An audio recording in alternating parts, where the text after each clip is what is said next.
ಓಂ ಸುಷುಮ್ನ.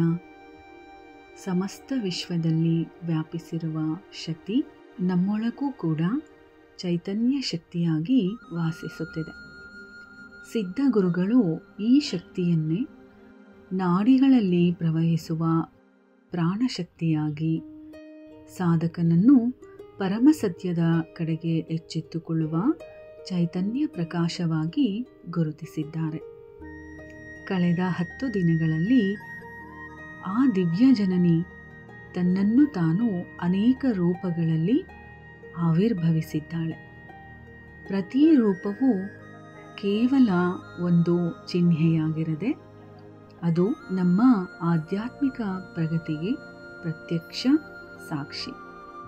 ಆ ಮಹಾಶಕ್ತಿ ನಮ್ಮ ಸಾಧನೆಯನ್ನು ಸಫಲೀಕೃತಗೊಳಿಸಲು ಒಂದಾದ ನಂತರ ಒಂದರಂತೆ ಚಕ್ರಗಳನ್ನು ಜಾಗೃತಗೊಳಿಸಿ ಚೈತನ್ಯ ಪ್ರವಾಹವನ್ನು ಮೂಲಾಧಾರದಿಂದ ಸಹಸ್ರಾರ ಕಮಲದವರೆಗೂ, ಆ ನಂತರ ಉನ್ನತ ಶಿಖರವಾದ ಆತ್ಮನಕ್ಷತ್ರದವರೆಗೂ ನಡೆಸುತ್ತದೆ.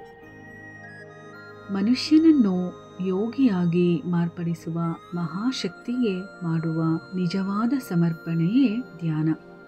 ನೀವು ಸನ್ಮಾರ್ಗದಲ್ಲಿ ನಡೆದರೆ, ದಿವ್ಯ ಪಥದಲ್ಲಿ ಮುಂದೆ ಸಾಗಿದರೇನೆ ಆ ಮಾತೆ ಆನಂದಿಸುತ್ತಾಳೆ.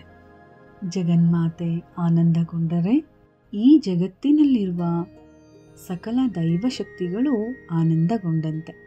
ಆದ್ದರಿಂದ ನೀವು ಧ್ಯಾನ ಮಾಡುವುದರಿಂದ ಕೇವಲ ನಿಮಗೆ ಮಾತ್ರ ಒಳ್ಳೆಯದು ಮಾತ್ರವಲ್ಲ, ಸಮಸ್ತ ವಿಶ್ವಕ್ಕೆಲ್ಲದಕ್ಕೂ ಒಳ್ಳೆಯದು ಉಂಟು ಮಾಡುತ್ತದೆ ಎಂದು ಗುರುತಿಸಿ.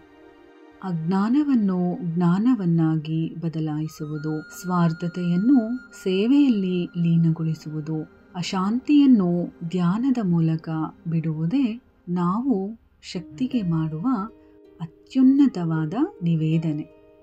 ಆದ್ದರಿಂದ ದೇವಿ ಬಾಹ್ಯವಾಗಿ ಇಲ್ಲ, ನಿಮ್ಮೊಳಗೆ ಶಕ್ತಿಯಾಗಿ, ನಿಮ್ಮ ಸಂಕಲ್ಪಕ್ಕೆ ಬಲವಾಗಿ, ನಿಮ್ಮ ಹೃದಯದಲ್ಲಿ ತುಂಬಿರುವ ಸ್ವಚ್ಛವಾದ ಪ್ರೀತಿಯಾಗಿ, ಧ್ಯಾನದಲ್ಲಿ ನಿಮಗೆ ಲಭಿಸುವ ದಿವ್ಯವಾದ ಪ್ರಶಾಂತತೆಯಲ್ಲಿದ್ದಾಳೆ.